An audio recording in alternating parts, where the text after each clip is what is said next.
Good evening, ladies and gentlemen, citizens, residents, visitors, and welcome back to the Cravenstown streaming complex on this Sunday, the 26th of May 2019. And if it is your first time here, a very warm welcome to the Krayven channel for Story Sunday. So for part one, those of you not familiar, this is kind of a two-part stream. The first part, I warm up, I get my vocal cords ready to go as we do a lot of storytelling in this one, with a little bit of what's going on, what's coming for the week, the primary warm-up for announcements, and then some live readings, community submissions of funny things from the internet, stories you've found, links you've come across, your own stories and individual things you want to share. And Hi, all.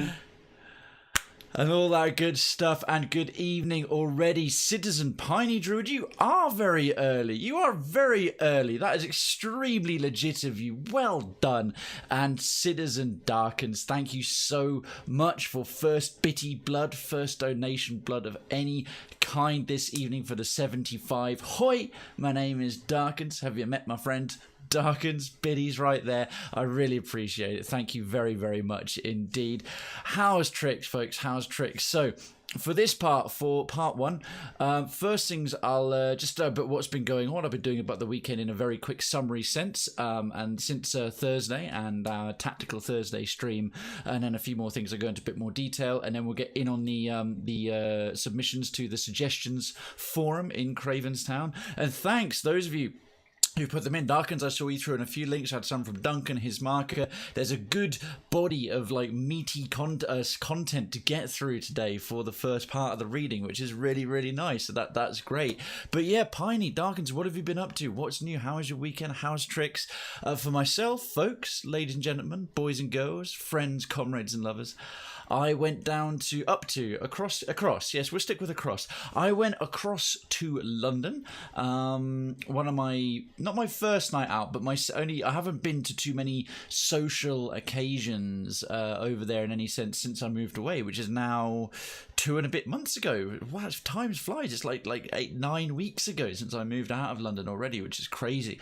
Anyhow, the main reason I was going over was MCM ComicCon, and London and the UK has two major Comic Cons. MCM, which happens in 4 locations: London, Birmingham, Glasgow, or somewhere in Scotland. I think it's Glasgow, and one other place that escapes me, but like the 4 locations in this big thing. Hey, resident Cammy Poo. Cammy looks to her left and then to her right several times for introducing herself. Hey, Krayven.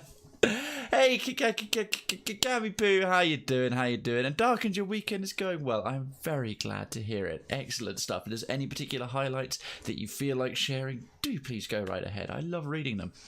Yeah, MCM ComicCon. The other big one is being the LFCC, which is the London Film and Comic Con, and that's arguably the biggest one that will go on in London. I think that's my. Oh, My reaction when Kraken Boy Krayven starts streaming.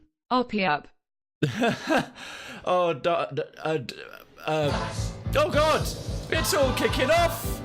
I haven't even said thank you to this guy. Will. It's firing one of us. It's firing one of us.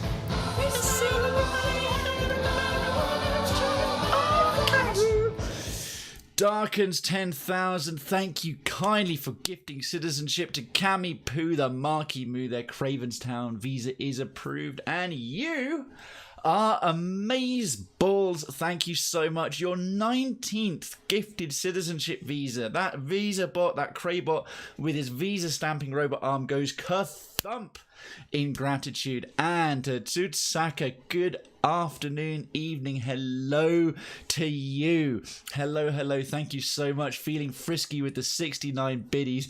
Cammy Poo, since you found the place, you've been back so regularly, doing the role play like you wouldn't believe. And Citizen Callie coming in there, how you doing? Cammy Poo, firstly, you are not just legit, you are Cravenstown legit. If you are a citizen already and you haven't yet, hit that legit for the lovely, delightful, inimitable Cammy Poo right there. Enjoy, firstly, the use of your all-new legit emote all over Twitch whenever someone says legit, which is the most common bit of gamer slang on the internet and the only place you'll get an emote that will reflect it.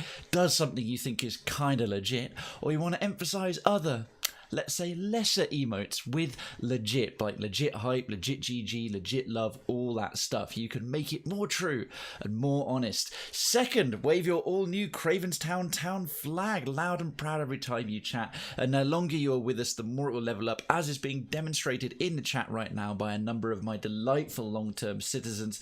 You will be able, next, one of the perks of being a citizen is that you're able to enter the Citizens Giveaway. We do a prize draw for a free game on the first stream or around the first stream of the month each month. So the next giveaway will be June, whether it's a gifted visa or a visa of your own volition or expenditure. It doesn't matter as long as you are here when I do open up the giveaway, which I announce in good time on Twitter. It's an excellent time to choose to follow me on Twitter if you use Twitch, by the way.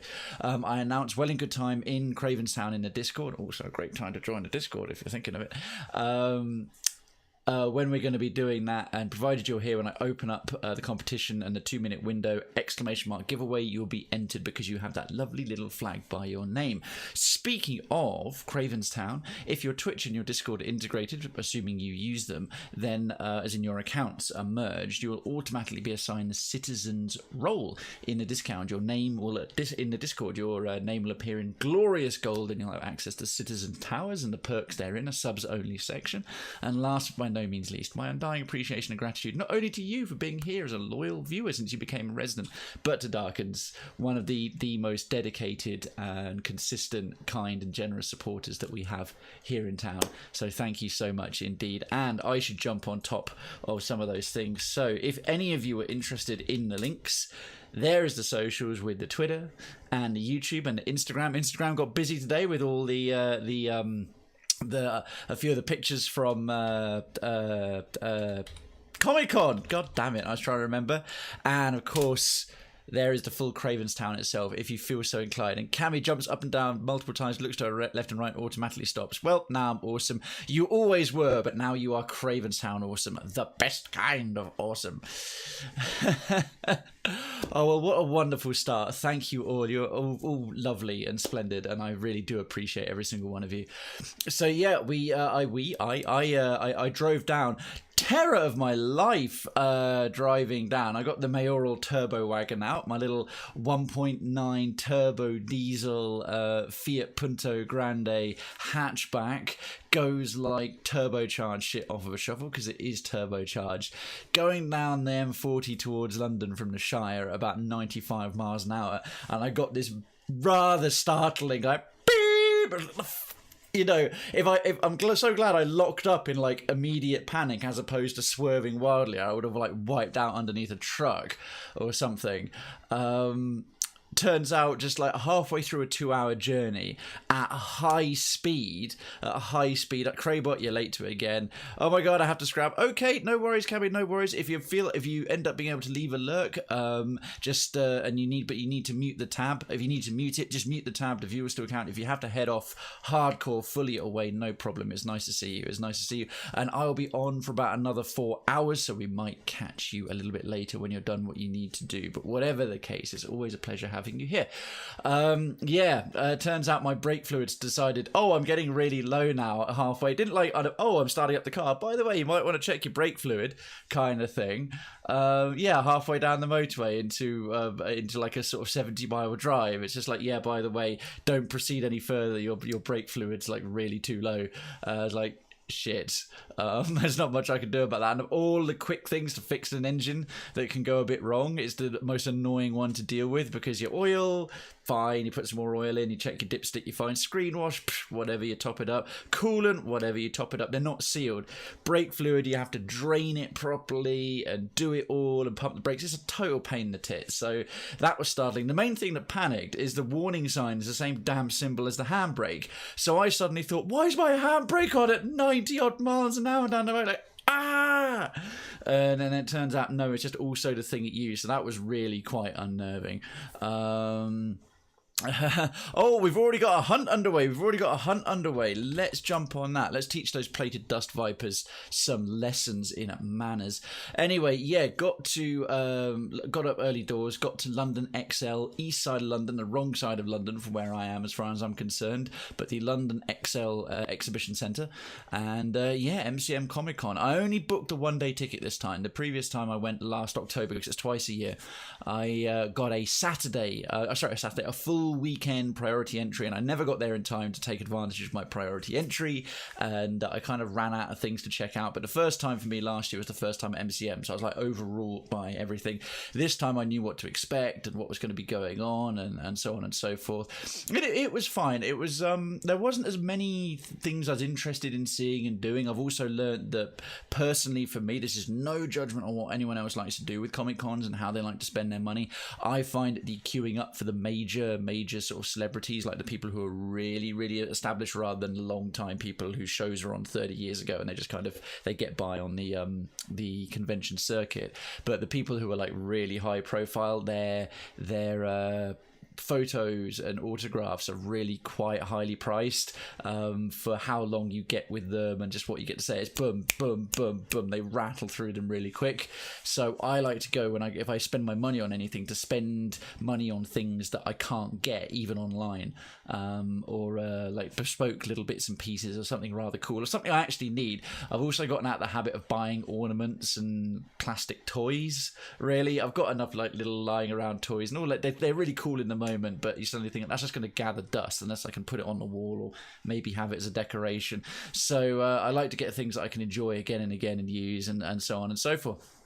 So I went to a couple of talks. I went to a streaming talk. Stephen Amell was there from Arrow. I think the last season of Arrow's just started, and he was really good to listen to. I managed to get in the talk. He even managed to get in a seat really late doors, and the main stage was absolutely packed out, as you might expect. He was one of the biggest names there, but the talk was free. The talk was completely free to go to, which was nice. So it was quite a nice sort of just Q&A with him, sort of on the couch with sort of Stephen Amell, and yeah, I enjoyed that. I need to keep watching Arrow. Do any of you watch Arrow, or did you watch it? I watched the first 3 or 4 seasons, and then I kind of meant to carry on watching it and forgot and didn't get round to it. Story Sunday, more like Darkest Dungeon Sunday. It's not to date. Sandtrooper, you made me panic. And Citizen Sandtrooper, how you doing? I looked again. I know I updated it. It says just chatting. Damn you, Sandtrooper. Damn you. You made me like, oh shit, twice, 2 Sundays in a row. Well played. You got me. Bad man. Well played. And how you doing, man? How you doing? Thanks for coming by. It's good to see you. Yeah, just relaying a bit of MCM ComicCon and what was going on there in the weekend, and then we're going to get into the part of the reading stuff for part 1, and then it's going to be Pillars of Eternity for part 2. But I'll be retweeting all of that stuff. Well, I know I can't do Darkest Dungeon every single session, dude. I can't. I could, but I won't. But hopefully my other content is still okay. Speaking of Twitter, any of you happen to be following me on Twitter already, you all totally should, because all my tweets are completely amazing. But if you are, and you felt like retweeting that link right there that I'm live, that would be absolutely lovely of you. Thank you. So I caught that talk, caught a streaming talk, went around some of the booths and the bays, went to the gaming area. I tried the Crash Team Racing relaunch. Now, if those of you who are a bit older may remember Crash Bandicoot on the PlayStation 1, and if you don't remember that, you may recall that Crash got re-released, Crash Bandicoot the Insane Trilogy. They updated the original trilogy just as it was, but like really shiny and polished and better games design and like really high-end current graphics. I think last year it came out. Now, to lesser fanfare and success, but still quite cool, on the PS1 after the Crash trilogy was finished, way back in the day, a kart racing game called Crash Team Racing. It was a Crash Bandicoot characters, and the whole world and the whole setting and all the characters are really well suited to a kart racing game, and they had power-ups and everything. And it was a perfectly reasonable competitor to Mario Kart and stuff like that, although it didn't quite have the same length of pedigree as Mario Kart had. So, unbeknownst to me, I walked in, I saw this big demo booth of like Crash Team Racing Nitro Edition, and exactly like what's been done with the Crash Insane trilogy, Crash Team Racing has been completely updated and polished. And even on a Saturday morning, which is the busiest day of a con, it was about a 10-15 minute queue total. Got in, got to have a nice little race. I'd never touched it before. I came second out of 8, which I was actually pretty happy with, and it played really nicely. It was really good. I'm not a big one for racing games, really. They're not much that flick my switch, but the ones I have enjoyed have always been the real arcadey ones, so like Wipeout and racing spaceships, and of the ones that are more car-like, the Burnout sort of series, the later Burnout games and stuff like that. The ones that are really crazy and have weapons and things. I like those kinds of racing games. And yeah, the new Crash Team Racing was pretty cool, so I gave that a spin. And I haven't been up to date due to workflow. We're still doing Fallout. I truly enjoy. Yes, Sand Trooper New Vegas is still ongoing because it's a huge game. I'm doing 100% of it. I'm doing all the DLC blind. Mondays, mellow out Monday, whereas I get salty, but we mellow out by dealing with our stress and living vicariously and blowing the heads off of things. I've been doing the last several weeks on Old World Blues, and I'm in the latter stages of Old World Blues at the moment. And hey, OmniShift, hello, good to see you again. Our first donator to St. Jude. And speaking of St. Jude, let me just put that link in there. And hello, see you dying. When you say, what about 6 DOF titles? Is that 6 directions of field? What does 6 DOF mean? Sorry, I've seen the phrase, and I'm having a total brain fart moment, forgetting what it is. And yeah, we just got all the AIs. If you know Old World Blues, Sand Trooper, if you know the game already, I've gotten all the AI holo tapes for the personalities in the sync. 6 degrees of freedom for movement. Yeah, technically, yes, you die. And at the moment, the one thing in my roster that lives up to that would probably be Cuphead. That's not technically 6 degrees, it's more you can move wherever, but your shooting has got 6 degrees of movement, so that's the close. Alberino, hello, it's the first time I've seen your name in the chat. If you have been here before, it's been a little while, and I apologise if I'm forgetting, but if it's your first time here, hello, good evening, and happy Sunday to you. So yeah, that was going on. So I did the Crash Team Racing, that was cool. Went around and checked a few other Descent series. So like up, down, left, right, and rolling, kind of like controlling a spaceship with that kind of 6 degrees of movement thing. I don't currently have any of those on the roster, Seedine, but if you have any good examples, by all means, post them in the suggestion forum. And Alberino asks, just wondering, what do you think of the SCP Foundation lore? I don't think... what is the SCP Foundation lore? If this is related to a game I just talked about that I'm doing, it might not be a point I've reached yet because I'm doing a blind playthroughs on most of the things I play. But if it's something completely I don't know of, clue me in, Alberino. Tell me what it's about, or maybe it's something I know but I'm referencing, but I don't recognise it from what you just said, I'm afraid. So yeah, I did all of that, and then I tried to catch up with a couple of comic artists I like, particularly Deathbulge. A few of you may recall several Tuesdays back, I think January, February in the year, with Tryout Tuesday at Indie Night, I did a demo of a game called Deathbulge, the video game Deathbulge Battle of the Bands, and well, actually, I'll get the flyer down shortly. The SCP Foundation is a creative writing wiki for entries on a horror Area 51 style with magic entities with SCP numbers like SCP-173 that snaps your neck when you blink or look away. I kind of like the angels in Doctor Who. Many games are based on it, and it's a true classic. The SCP Foundation creative writing wiki. That sounds interesting. Alberino, if you have a link to this particular wiki entry, by all means feel free to share it in the chat. Perhaps some of the community will find it interesting. An SCP style Darkest Dungeon game sounds fantastic, where you have to make containment team to gather or defeat SCPs. Alright, cool. Well, I'll open up a tab for that in my Chrome right now. And I just realised I didn't start the background happy clappy music while I'm doing the warm-up and then the live reading of Reddit. I keep forgetting. Alberino, thank you very much. I'll read that later today if I don't get around to it while I'm live. I hope that's not drowning things out too much. So yeah, the rest of it, and yes, Death Bulge. Let me get the little flyer. Oh, that's probably come in too loud. Oops. It's supposed to be just quite chill.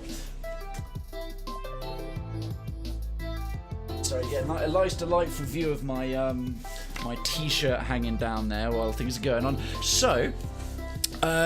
You might recognise... Oh, hang on. Camera's flipped. I always like to keep it that way normally. Transform. Flip horizontal. Ah! This isn't right. Anyway, but now you can read that.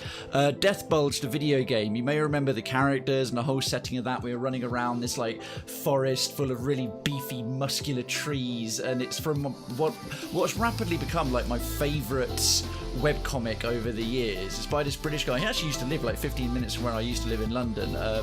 Dan Martin.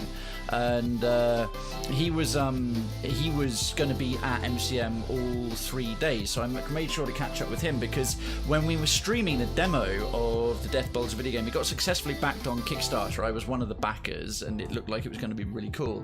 And he and at least one of the 2 developers working on it, main coding, both came into the stream and said hi. And it's been far and away my most popular VOD for people to rewatch once I posted it live on YouTube, because I did the demo blind. And let me just see the Alberina says, and this is just going back to the SCP Liberation thing. SCP Foundation, sorry. Oh, and the reason I ask is I'm the main dev of the game SCP Liberation, the first 2D SCP game. I'm going around Twitch giving out a pre-release copy to random streamers and also YouTubers. Want a copy? It's a top-down room-based game with 200 plus rooms and a custom game engine. Oh, fair play, Sand Trooper. You can use key cards to open doors and it has multiple endings. The goal is to escape the... Well, that sounds interesting, Alberino. Tell you what, why don't you whisper me a bit more about it? Because what I have on Tuesdays is is my theme day is for Citizen Decadency is Tryout Tuesday, and Tryout Tuesday is the channel's indie night, and also when we do new content. So if I'm doing a really enjoyable indie game, I'll focus purely on that. Like right now I'm doing a blind playthrough of Cuphead, so I'm putting all my energy into that one. But typically I'll do a 50-50 split between new games, which are usually free stuff with Twitch Prime. If Twitch Prime's got anything good that month, I'll do it, and Twitch Prime hosts my channel. And then I'll do something that's ongoing. But yeah, to do like a taster session, to do like a playthrough and dedicate part of a stream, if you have a trailer or you have like a solid demo or a beta that's in a good state and it seems pretty decent, and I think it will be a good fit. So tell you what, why don't you send me a YouTube, like a trailer and the website, and I can take a look at them, and if I think it's something that's going to be like suitable for the content I put out on my Tuesdays, which would be the best day for it, then I'll go. If I'm going to do it, I'll ask you for a key, because I wouldn't ask you to give out a key right away if I can't say I'm definitely going to commit, because that's not necessarily fair.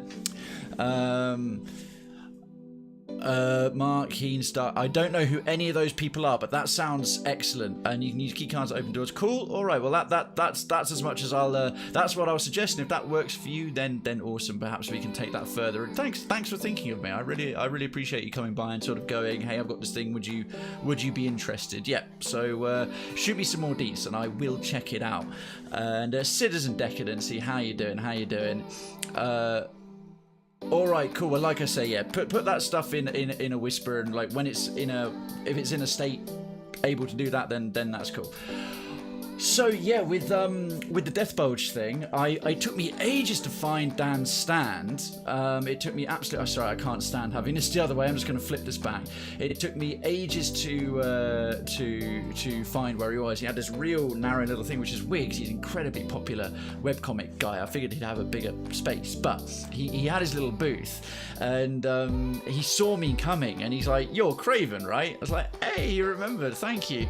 And I think he must have remembered me from having a little little webcam when I was doing the demo and this, that, and the other, and also that I'd commented on the Kickstarter. He goes, "Hey, I'm going to be MCM," and I was like, "Oh, I'm going to be turning up," and he actually brought my Kickstarter backers reward with him. It was all addressed and ready to ship out, so I saved him the cost of the shipping it, and that'll be the first bit of stuff I show you. So I've got this rather cool, I haven't even undone it yet, this is a backers t-shirt. So you got these rather cool characters on the front here. Ian, again it's flipped, but Ian with his double bass guitar, and Faye on the guitar and Briff on the drums.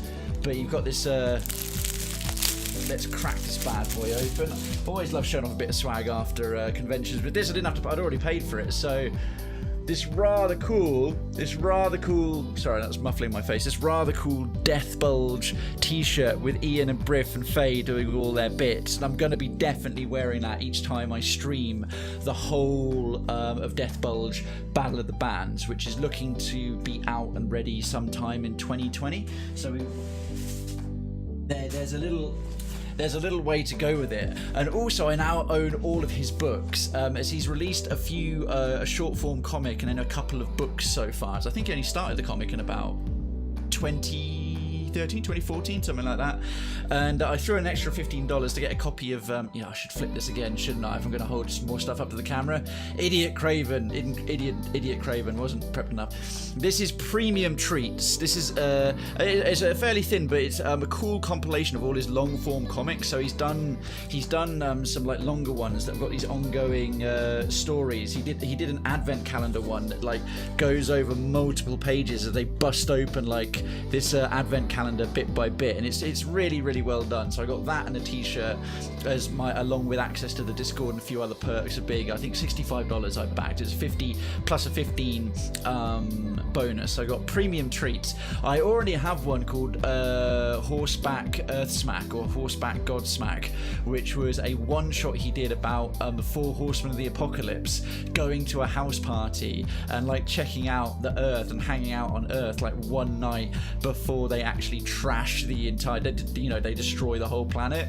And I won't give too much away because it's really good and people should buy it. But yeah, Horseback Earth Smack by Death Bulge. I had that one. I bought that when it was first released. And then he had this, and he had it on display, prettier on the outside. I didn't even realise it was his last one available. 15 quids, but it's fat.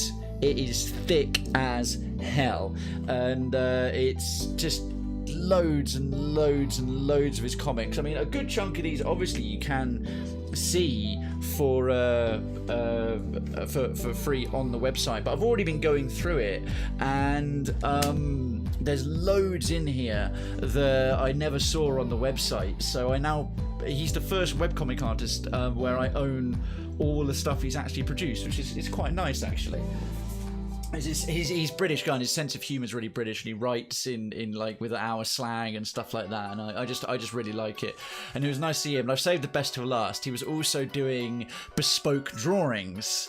And he's like, get yourself drawn as a fish for £5. He has this thing about like these cartoon fish, and they appeared in the demo as well. Ian, the super muscle bound skeleton, aka Death Bulge, has this little shack in the woods, and it's got all those Billy Bass fish on it that sing like, here's a little song I wrote, you might want to sing it note for note. They were really fashionable for like 6 months, with a tail that flaps and a head that comes up and sings. Anyway, here is your illustrious Mayor Krayven as a fish. Isn't that good? He's nailed the hair and the beard perfectly. How brilliant is that? That is Krayven as a fish. So, as a Death Bulge fish.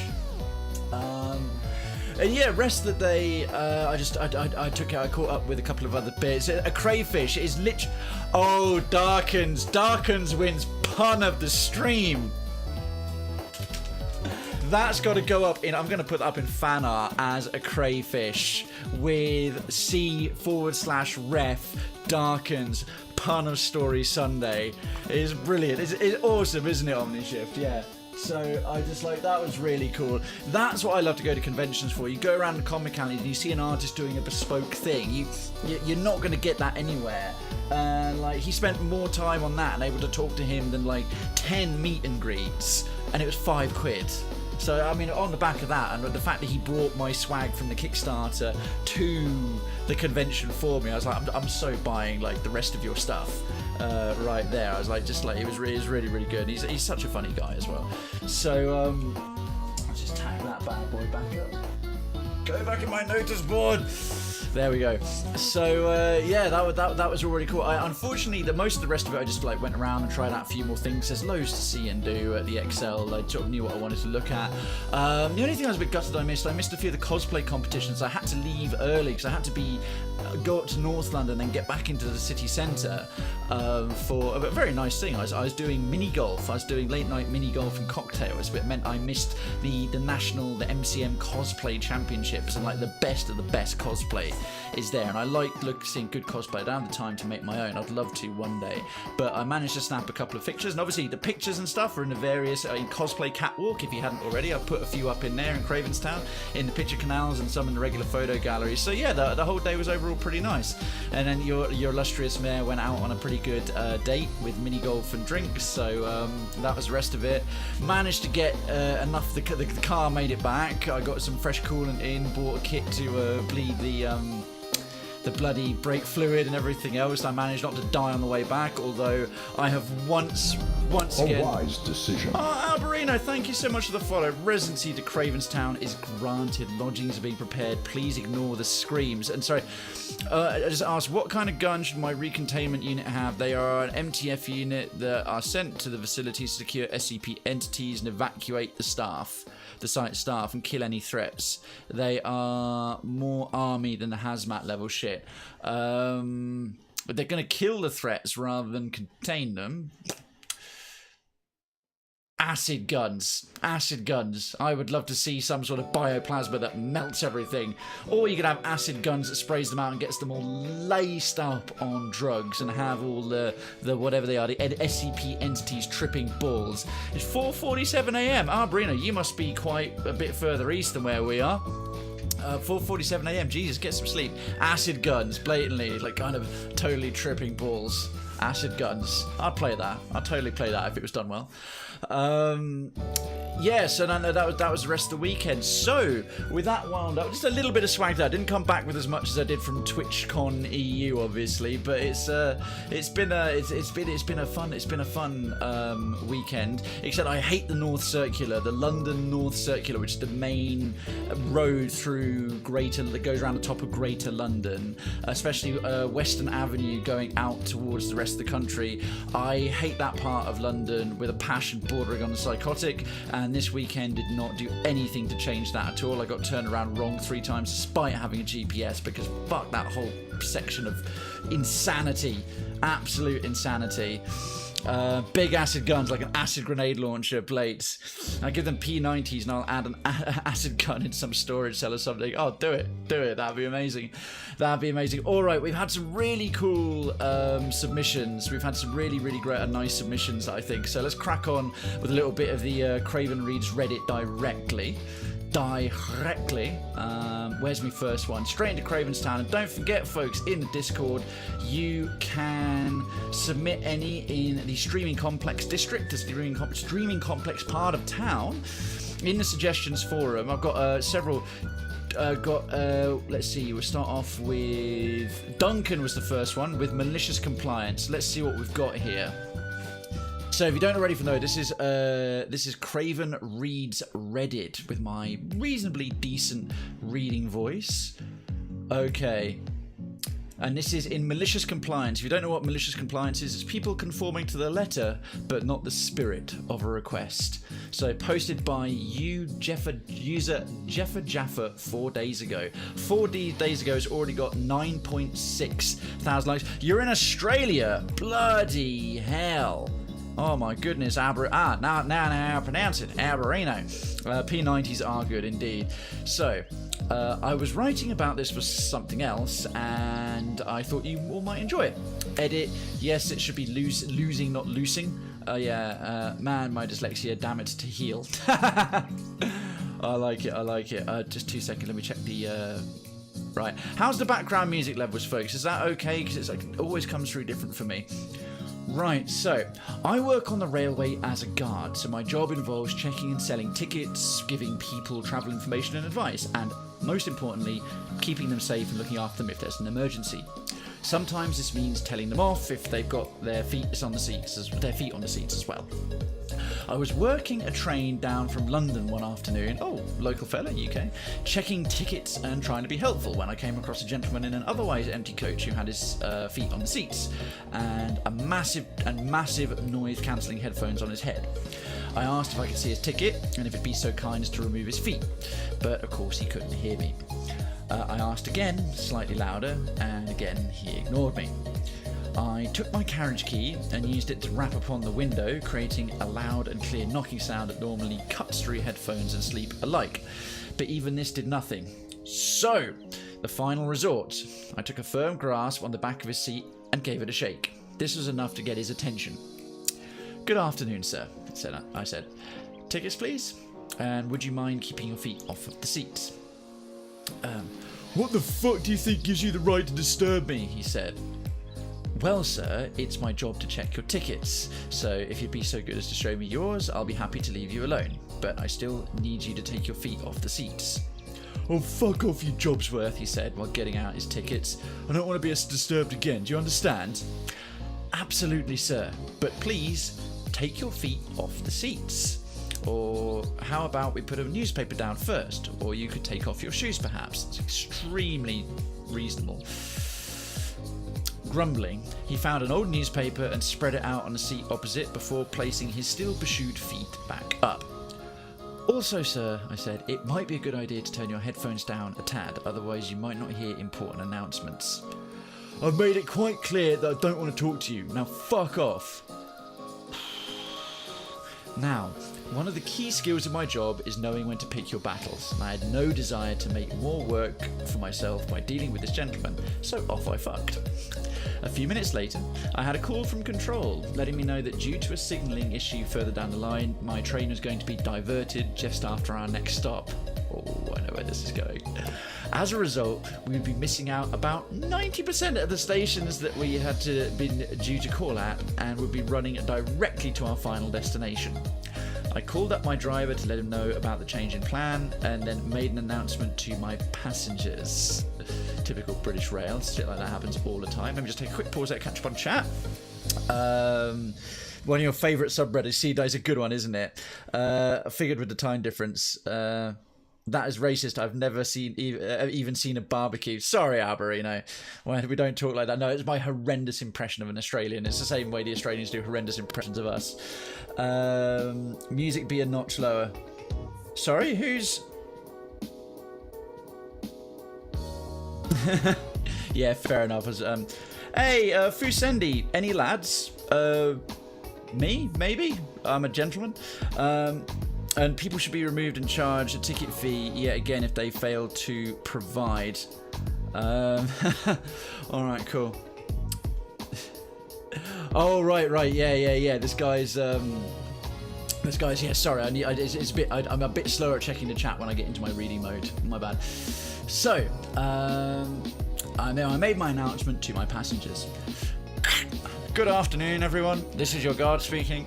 I've just received word from control that due to a signalling issue at Station B, this train will now be diverted between Station A and Station G, and will no longer be calling at Station B, Station C, Station D, Station E and Station F, and will instead be running fast directly to Station G.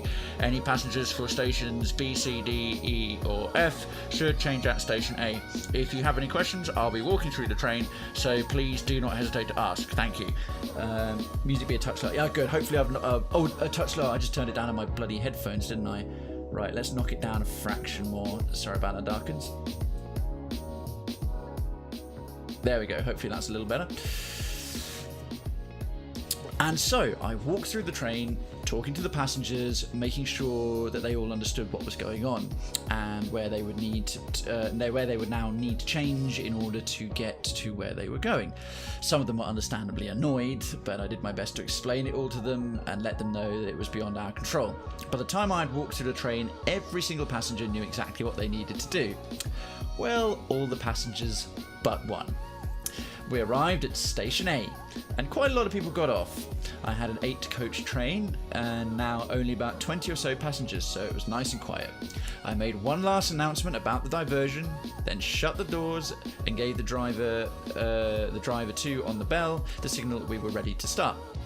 I happened to be in the same coach as the gentleman from earlier, who now had his eyes open and was looking out of the window. I watched him as he watched the world slide by as we pulled out of the station, and I watched him as he felt us bounce over a set of points that we would not normally have crossed over. I watched him as he began to realise that the view out of his window was wrong, and that we had gone down a different line to usual. And I watched him as we started to zip past stations that he had clearly never seen before, as we took the diversion to Station G. Awesome. Okay, good. Thanks, Darkins.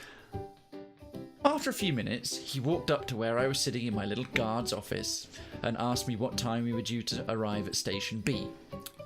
Well, like I said in my announcements, we're not going to Station B anymore. Well, like I said in the announcements, we're not going to Station B anymore. We're running non-stop to Station G. I did make plenty of announcements about it. Well, I didn't hear anything. Why didn't you tell me? He shouted. You made it perfectly clear that you didn't want me to disturb you, sir, I said, and I had warned you about being able to hear the announcements. Well, I need to get to Station B. How am I going to get there now? This was perfect. This was the moment I had been waiting for. Let me scroll up. I explained to him that he was now going to have to stay on this train until we got to Station G, wait around for an hour and for half an hour or so, get another train from Station G to Station A, wait some more, and then get a bus from Station A to Station B. Well, how long is that going to take? He asked. Well, I said, from Station A to Station G along the diversion is about an hour and a half each way, plus the waiting. So if the buses are good, about 4 hours or so, give or take. Well, needless to say, he was not happy about this, but there was nothing that I was able to do to help him out. And after all, he made it very clear that he did not want me to disturb him again. Wonderful. What a cracking start. Thank you very, very much indeed to Duncan of Florence for that first submission of the weekend for Krayven Reads Reddit. And yeah, that is the absolute epitome of malicious compliance. So that was excellent. Cheers, cheers, cheers, cheers. Okay, next one coming in. From Darkins. We've got a couple from Darkins. So one from Pro Revenge. Let's see what this is about. I've never been on the Pro Revenge subreddit before. What's it about? Have a story of you or someone you know getting back at someone with Pro Revenge after being wronged? Post it here. I think I've been on a derivative of Pro Revenge, so I get what this is about. So, created by Ian 1 day ago. 1 day old, and it's got 4.1k votes. Upvotes. So, refuse to remove my dead wife's photos on your swingers profile? Be prepared to get exposed and lose your job. Holy crap. Hey, Citizen Hismarker, we'll be getting to your one. It'll be the last one we do before we start Pillars of Eternity 2. I'm so happy I joined the stream. That was epic. You did a good job. Thank you, Alberino. One tries. I'm doing these blind, so forgive me if I trip up over a few words and have to go back and reread. What the fuck are we getting into? Omnishift, this is Krayven Reads Reddit. It's a newer thing I do for Part Story Sundays. So rather than it just being narratives in the games I do a little bit of just direct reading, and so the community can submit things and I will read them with my albeit okay reading voice. And then we do the games, and once I've run out of submissions, or if I don't get too many submissions, I'll do a few myself and then we'll move on. So that's what it is. That's what it is. It's a step above petty revenge and below nuclear revenge. The revenge spread in between the two slices of revenge level bread. Alright, so Background. My first wife passed away about 20 years ago, and I created a memorial website for her on GeoCities with a number of photos of her, including some glamour photos from a chain of photo studios. A bit of a long story, but details become apparent. TLDR at the bottom. We don't do TLDR here, we do the reading. So, a few years after my wife passes, I get an email out of the blue from an old friend telling me that he saw my late wife's photos on a swingers dating website. I didn't judge him for being on this particular type of site, fair play. And he sent me the link to the profile. On this website, like many others, you could read the profile and see 1 or 2 photos, but you could not email the person unless you were a premium paying member. Since I could not reach the person, I asked my friend to contact the person and demand they take the photos down. She did not reply to his request. I contacted the website support and told them my story. The website administrator told me that they could not take down the photos and only a DMCA copyright claim could get the photos removed. I could not submit a copyright claim, I did not take the photos, so there was no remedy to getting my late wife's photos off this person's profile. Enter the pro revenge. I decided to join the site as a premium member, but not as myself. I set up a profile as a couple looking for a single female to join us on vacations and on our boat. The reason for this was because that is what the offending person was looking for on their profile. Our intention was to catfish the gold digger. So, I guess it's time to introduce the characters in this dramatis personae. You have the gold digger, who we'll refer to as GD. We have my friend's wife posing as my wife, FW, not the same friend that found the profile, and me. And here's how it went down. First, we befriend GD Gold Digger online. Friend's wife sent a message to the Gold Digger, who listed in her profile that she was in the same province as us, and asked Gold Digger what city or town she was in, as we have an RV and a boat, and we like to travel around the province with, and take mini vacations on different lakes. A few days later, she replies and asks for photos. I sent a few photos of me and my friend's wife on his boss's boat from the previous summer. Yes, they gave us permission to use the photos and some others from their other vacations that did not include him in the photos. After about 2 weeks of back and forth messages, friend's wife asks for any sexy photos, to which Gold Digger sends some sexy photos without her face, because that would give her away as not being the person in the photos on her profile. This went on for another 2 days until friend's wife asked her to do some FaceTime video. Gold Digger quickly replied that she had a microphone, but her web camera was broken. Typical. She had a PO box that she had people send her gifts to, so we sent her an old webcam that I had. We were getting right into exposing her. Friend's wife agreed to come over to my place and use my photo studio and do the video audio chat in front of my green screen that I put a photo of a large house interior onto with the green screen software. Oh my god, wow. The conversation goes like this. Friend's wife. Hey, did you get that webcam that we sent to your PO box? Gold Digger. Audio only. Yes, thank you, but I'm really camera shy, so I did not set it up yet. Friend's wife. Why would you be shy around us? As I walk into frame behind her. Gold Digger. Oh, both of you are there. Me. Yes, I just wanted to say hi and let you two talk, but I'm still curious why you're shy around us. Gold Digger. Well, the photos on my profile are a little old and I put on a few pounds since they were taken. Friend's wife. I understand. It took me a long time to get back this size after fighting with it for years. We promise we will not judge you based on your size. Besides, the hubby likes plus size girls. We almost had our catfisher hooked. Gold Digger. Hold on. Give me 10 minutes. I will change and put the webcam on. After about 15 minutes later, we get a video call from Gold Digger. She's only lit by her computer screen and not easy to make out. Friend's wife. See, that wasn't so hard, was it? Gold Digger. No, but I really did not think you would like me as I look now. But we know she never looked like those photos because they were of my late wife. Friend's wife. You look very beautiful. Do you have more light? Gold Digger walks away from the camera and turns on some serious lighting, like what you might see on a cam girl site. And the camera quality was much better than the cheap old one I had sent. Friend's wife. That is much better. Let me call Martin, not my real name. Over. Me, she's stunning. Just what I've been looking for. The hook is starting to catch. Again, I should let you two talk. I have some planning to do for our next vacation. I walk away from the camera and go to my PC that is recording the video call and capturing screenshots.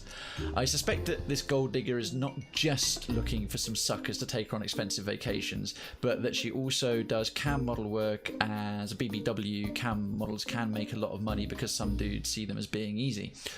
After about an hour and a half of talking, friend's wife has got lots of personal info about Gold Digger, including her real first name and that she works at a private camp for girls in the summer. She also admitted to doing BBW cam work for extra cash. After a second video call, we told her about our upcoming vacation to Hedonism, which we found on the web as a popular swingers resort. We would need her full name and a photocopy of her passport to make the reservations and arrange air travel. She fell for it, and we had everything we needed. With a little help from Google Maps, we found the camp that she worked for and the contact information. We contacted the camp office looking for a job reference for Gold Digger, and sure enough, we contacted the right camp. When I contacted her with all our information and asked her to remove the photos of my late wife from her profile on the swinger site and when I contacted her with all our information, asked her to remove photos of my late wife from her profile on the swinger site and any other site she might be using her on, her reply via PM: "You bastard, you catfished me. No, I just wanted you to stop using my late wife's photos for your single and swinger profiles.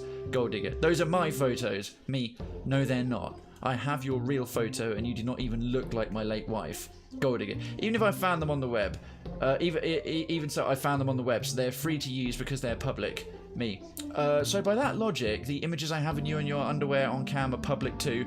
Gold digger, no, those are my photos and I can prove it. Me, do you have the original copyright on them? Since I took them from the web, I have the copyright. I know this is not how copyright works, but I'm stirring the pot. Me, hello? Me, hello, are you still there? She blocked me since I'd already created a fake profile and paid she blocked me. Since I'd already created a fake profile and paid the annual yearly fee, I decided not to let it go to waste. I changed the profile to include her images and links to the private video chats, along with her personal information and named the girl's summer camp that she worked at. A few months later, I got a message from the administrator of the site that 2 of the photos had been removed due to a copyright claim by blank blank Camp for Girls because of a copyrighted logo on a shirt she wore during a private video called I Screenshot. I figured by this that they knew who she was and that she had been exposed. When I call the camp office again for a job reference, they say they could not discuss this person as she is no longer associated with the camp. And I hope it was not too long, but it's a story I've been telling friends for years. I'm a semi-professional photographer, meaning I get paid. It's not my sole source of income, so I have a lot more stories, but mostly entitled people stories to share on other subreddits.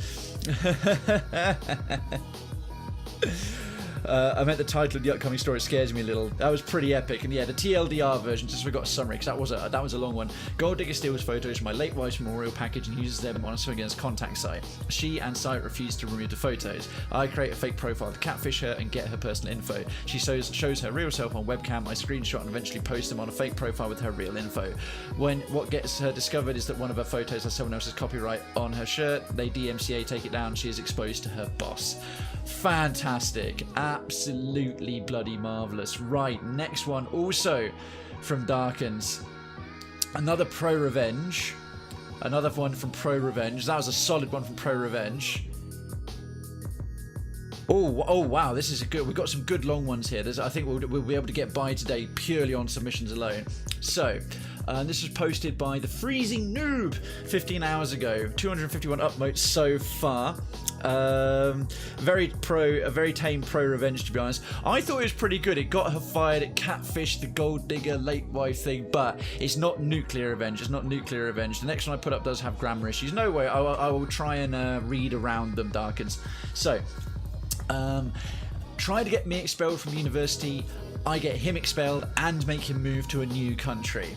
So this is a story that spawns through many years and started when I got into university. I don't know if it qualifies to pro revenge or petty revenge, but it got pretty harsh.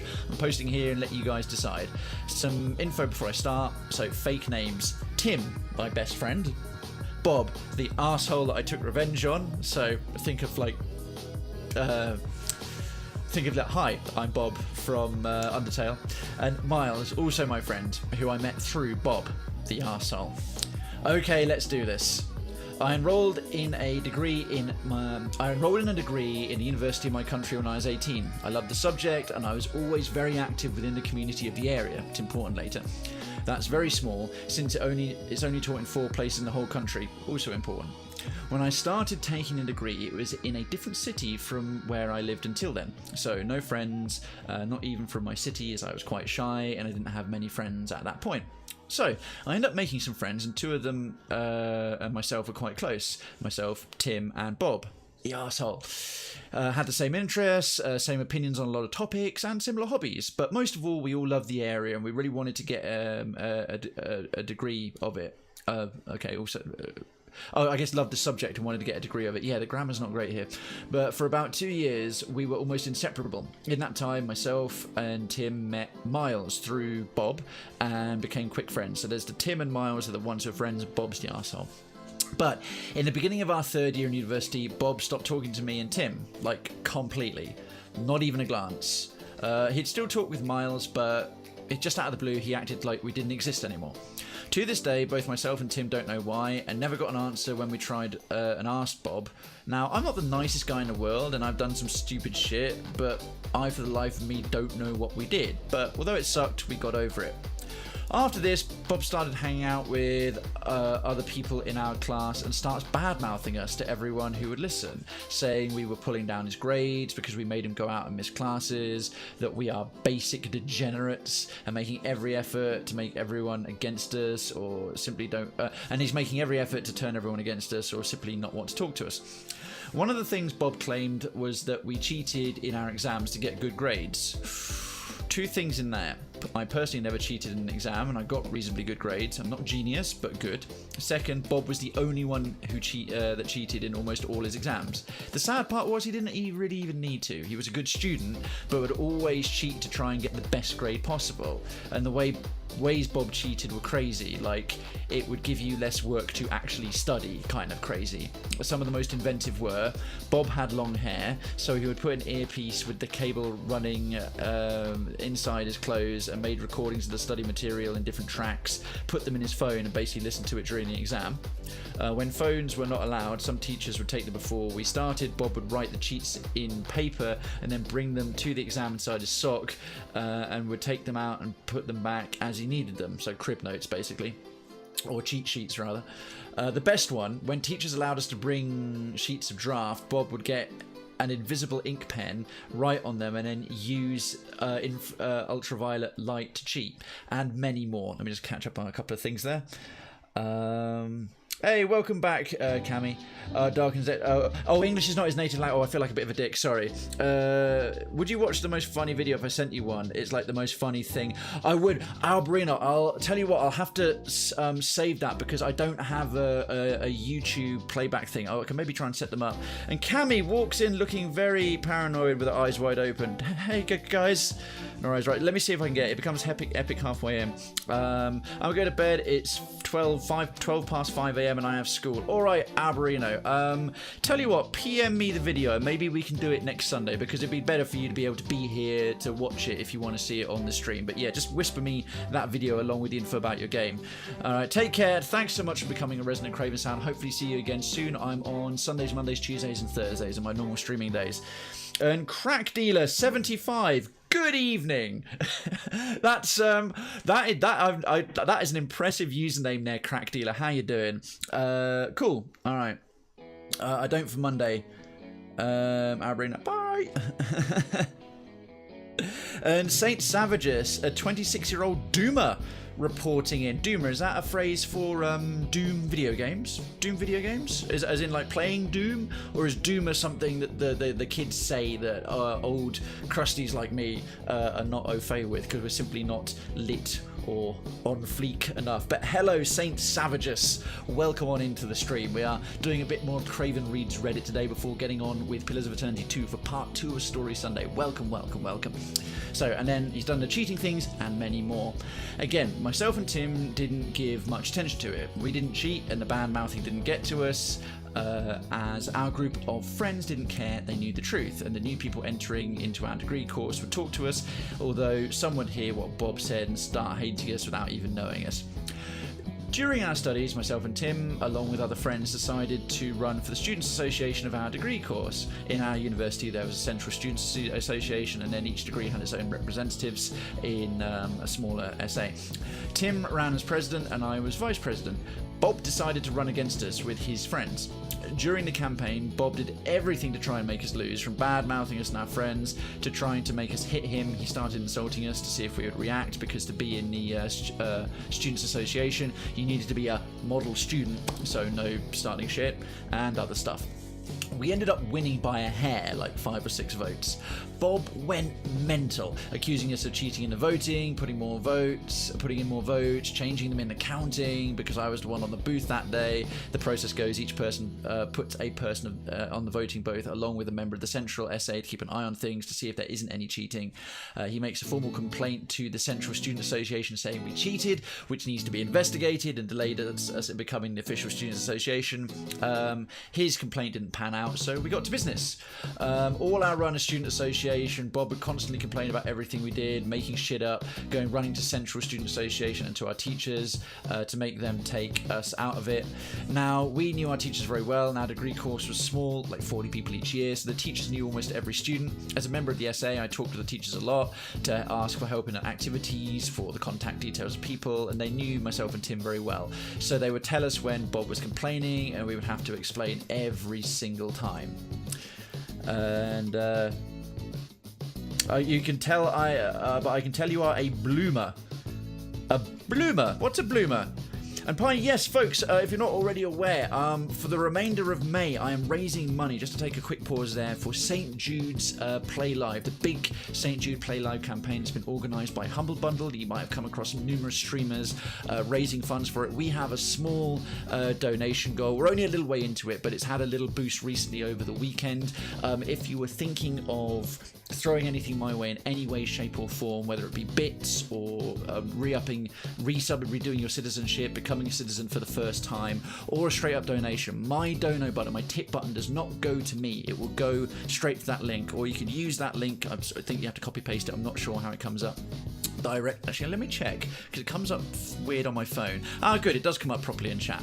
Yeah, that link will take you straight there. It doesn't matter how little or how much. If you've got it to spare, give it to kids. It's sick kids with catastrophic diseases, especially leukemia and other cancers. They're a far more deserving target if you're thinking of doing it this month. And if you can spare anything, thank you so much indeed.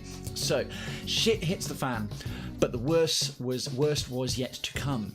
Bob decided to complain to the Central Students Association, to the university's treasury, and to the head teacher, the boss, head of our department, that we, myself and Tim, were embezzling money from the Students Association. Now, that is a very serious accusation, and we could get expelled, because the funds from the Student Association came from the Central SA and from the university itself. We didn't do it, but had spent some money at that point in activities, keeping records of all our expenditures. Myself and Tim, being the top representatives of the Students Association, get called to a meeting with the head of the university treasury, the heads of the Central SA, some of our teachers, including the head teacher. They tell us the situation, ask if we did it. We say no, and that there are records of all our expenditures, so they can see. I go get them, and while Tim stays in the room. While I go get the records, they call Bob into the room to tell them the story again. When I get back, Bob is still speaking and going all out, saying we cover our theft, I lost my place, sorry. Still going all out, saying we covered our theft in the records, trying to make off with a lot of money. I was fuming. Bob leaves the room after saying everything he had to say. I give the head of the uni treasury our records, and they say they're going to analyse and study them to see the truth, but since an accusation of this magnitude was pending over myself and Tim, both of us had to step down while they investigated the situation. I went ballistic, saying just because someone claimed without proof, it didn't mean anything. We were being punished for nothing. Some of our teachers backed us, saying this wasn't the first time Bob complained about us, and those times it ended up being nothing. Didn't matter. we had to step down and nominated people in our student association to take over our positions. It was solved eventually. The university saw that we did nothing, but we didn't get into the student association again. But the people we left in charge were great, and we were proving a point to the university. But we, the poster and Tim, were pissed. Before it was only some bad mouthing and small petty crap, but this embezzlement accusation, this meant war. Since Bob tried to get us basically expelled, we decided to do the same. I said before, Bob cheated in almost every exam. Now, being caught doing it wouldn't by itself get you expelled. Most times teachers would take your exam and give you a 0, which would still suck, but being caught multiple times, and by multiple teachers, would do the trick. But we couldn't just go and claim it, we needed evidence. So myself and Tim started to document his cheating, taking pictures and videos during exams. We took extra phones to the ones where they were collected. Looking back, somewhat stupid if we were caught, but we were pissed. And we did this for a whole semester. Then we gave it to every teacher in our department by hand and warned them of it, and went on about how he was not only fooling them, the teachers, but hurting the other students, the ones that didn't cheat and worked for the grades, and they should keep an eye on him. The revenge pans out. In the following exam season, Bob, not knowing what we did, cheated again in everything. But this time, the teachers were aware that he might try it. We don't know exactly how the teachers went about it, but Bob did all his exams and then was called to a meeting to discuss his cheating, as all teachers caught him doing it. He ended up being expelled for defrauding the university. The revenge gets better. At the time of this happening, Tim and I were working on creating the National Students Association of our area, in our area of study. There was the small Students Association. It was linked with the central SA of the university it was in. As I said before, our degree was only taught in 4 places, and so there are 4 student associations, one in each place. Well, myself, Tim, and some others decided to create a national association to bring together all small SAs and help in creating cooperation and good relations between the students of all 4 universities. Because of that, we got to know a lot of people in our academic community, especially teachers from other universities. When both of us found out what happened to Bob, we were delighted. It's somewhat fucked up being expelled, but on the other hand, fuck him, he deserved it. Since Bob was expelled from our university, we thought he might try and enroll at another university for our degree, since he really wanted to get that degree. So we talked with teachers in these other universities and gave them our evidence and told them what happened to him at our uni. Turns out Bob did try and enroll at another uni, in all 3 other unis that taught this course, but all of them rejected him because of the cheating situation and that he had been expelled for it. So Bob eventually had to move to another country to be able to get his degree. The final cherry on top. All of this situation happened several years ago, and I hadn't thought of it for a while. Since then, Tim and I went and created a startup focused in work of our area of expertise and got a doctorate in the area. For some bigger projects, we need to hire temporary people, as our workforce is not enough to handle it, and the other project and the other projects that we have going on. Last week we had interviews to select people to work on a project, and when I looked to the list of candidates, there it was, Bob's name in the middle of the candidate list. I couldn't believe my eyes. It was no secret that Tim and I were the owners of this company. It was quite easy to check it. I guess Bob didn't know that. I found Tim and showed him. He was also in disbelief. We decided at least one of us had to go in there. We played rock, paper, scissors to see which one of us would go, as we couldn't both go, and there were other engagements going on. I thanked every god I don't believe in that I won. The day came around and I went to the interview room and joined our recruiter. When Bob walked into the room and saw me, I think his blood froze. He looked like a train had hit him. The recruiter conducted the interview while I just sat there with the most evil and smug smile I could muster. Pretty sure Bob understood quite quickly that he wasn't getting the position, as he glanced at me the whole interview. One of my best days in the last several months. In conclusion, we got him expelled, rejected to the point he had to change country, and still got to take a last punch years later. The sad part is, to this day, Tim and I still don't know why he did what he did, or why he suddenly started hating us so much.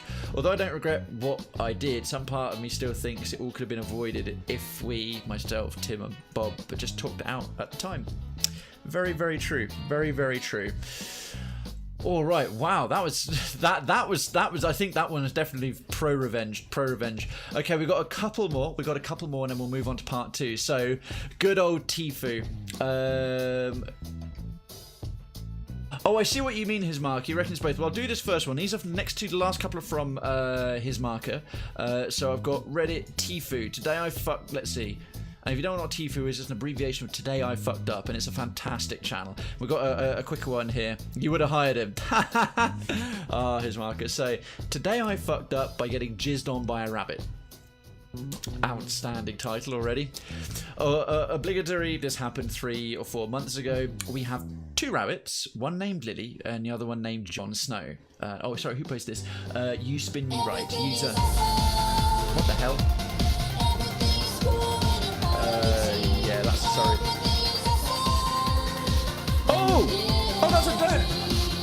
Piney, holy shit! Piney! Oh my god, dude! I haven't heard that go off on the stream in so long. I was thinking, was that my background music? Piney Druid with $100 to St. Jude's Children's Hospital for the St. Jude Play Live. You doubled the amount we were already at. Piney Druid, fucking hell, you are legit beyond all reason. Citizens, please, if you're watching, you're hanging, can we please get some legits and a few more? If you've done 1 or 2 ranks, do a few more ranks. Fuck me. That is crazy. Thank you so much. Wow. And to such a worthy cause as well. Thank you so much indeed. As Seudine says, a scholar and a gentleman and an excellent father and an all-round marvellous human and an absolute mainstay of our lovely positive community we have here. And good evening, citizen Naomi Sully. How are you doing? How are you doing? Damn, legit nice indeed. That was exceptionally legit, Piney. That was beautiful. That was so kind of you, mate. Thank you. Thank you. All the love, all the legit love right there. Let's get some freaking legit love. Let's have some Dawn love, Dawn's emote. Legit love indeed, mate. Thank you so much. Wow. And now shall I go back to a story about being jizzed on by a rabbit? So we have 2 rabbits, one named Lily and the other one named Jon Snow. Lily, and isn't that an amazing alert? Isn't that a fantastic alert, folks? Doesn't that make you want to follow Piney's brilliant lead and donate to St. Jude's Play Live? We had 2 rabbits, one named Lily, the other one named Jon Snow. Lily passed away unexpectedly. Our best guess was she was pregnant. She had complications in trying to give birth. After watching Jon Snow look for his friend and sniffing at her favourite chill-out spots and not finding her, it just broke my heart. I told my wife to get him a new friend. So she brought in a tiny female rabbit and we named her Kiki. Being so small, we decided maybe we'll keep her inside for the time being and put her outside just in case Jon Snow was going to be a dick to her. At the time, as the time passed, she grew a bit and it was time to introduce them to each other. Jon Snow was all over her, sniffing, jumping. My best guess was he was courting her. I sat down by the computer and resumed browsing the internet. Next thing I know, my right leg feels very warm and wet. I looked down and realised Mr. Sperminator had just dispensed himself on my leg. My wife saw this and immediately started laughing hysterically. So like any man who just got jizzed on, I collected what's left of my pride and started walking towards the bathroom. Jon Snow didn't just jizz a bit, he jizzed like there was no tomorrow. Of course, as you might guess, I slipped on it and landed in it. Oh my god. At this point, My wife is going mental with the laughter. My guess is that Bunny God had a different punishment for my wife.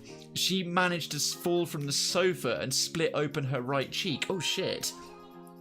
There was blood everywhere. I instantly went into damage control mode, trying to peel her hand off her face to see how bad the damage was in case we need to go to the ER. My wife was laughing, screaming, kicking at me, and I can't make out what she's saying. I was concerned she might be going into shock or took some nerve damage. My two daughters, 5 and 8 years old, were standing in the room witnessing the whole commotion. It took me a few minutes to realise she didn't want to get touched because half my body and hands were covered in animal jizz.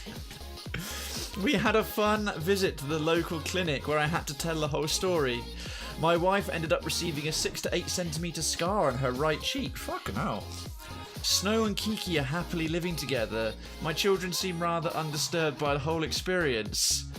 That took a bit of a dark turn. Jesus Christ. That is one hell of a story for the ER. Wow.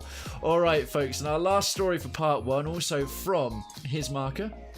This is a little JPEG, so you can actually read this in the suggestions forums yourself straight away without having to go to any other site, should you so choose. 4th year med student reporting in, and this is from Heliax. I don't know for which website. It looks like it might be Reddit from the badges. Had a rotation with a paediatrician where we ended up in the classic encounter with an anti-vaccination parent. Oh, here we go. Vaccinate your fucking kids, folks. This lady was a conspiracy theory magnet. She casually mentioned everything from 9/11 to chemtrails. Of course, she loved the idea of the vaccine conspiracy as well, opting not to protect her 1-year-old and stick it to Big Pharma. Fucking idiot. I relayed all of this to my attending after my exam. I would see the patient first, gather history, and do my examination to present to my attending physician. He got this sort of lazy smirk on his face that screamed, "Watch this." We go back into the exam room. We cover all of the important bits of a healthy child encounter. Growth charts, behavioral milestones, nutrition, sleep. And then we get to vaccines. She lists approximately 15 reasons why vaccines are more dangerous than the disease they protect against. Lol. In addition to the various evils of the pharmaceutical industry. My attending listens quietly until she's done with her soapbox, about one eternity later, and then interjects with, "Have you considered the possibility that anti-vaccine propaganda could be an attempt by the Russians or the Chinese to weaken the health of the United States population?" In a moment of catastrophic cognitive dissonance, I swear I heard a strange popping noise as her brain misfired. It actually broke her. The allure of the increasingly ridiculous conspiracy theory was just too strong. She ended up agreeing to a modified vaccine schedule. I was flabbergasted. My attending just grinned at me in response. To this day, I'm not sure if the medical ethics of the situation are totally palatable, but goddamn, the results were amazing. His market, that's a fantastic story to finish on. And you know what? Her kid will be healthy despite her being a goddamn Looney Tunes. And Omnicep, before I go crazy of anti-vax rage from this story and I fall asleep for exhaustion, I wish you all a great evening. No worries, Omni, thank you so much for being here. Get a good night's rest. And yeah, one thing I won't tolerate is anti-science conspiracy theory nonsense.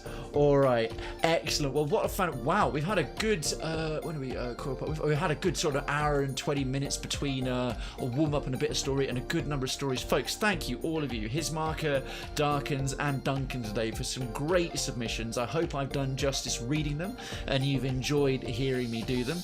So from here, we are just going to take... Now is a good opportunity for a very, very short break if you need one, if you want one, because I am going to get started with part 2, with part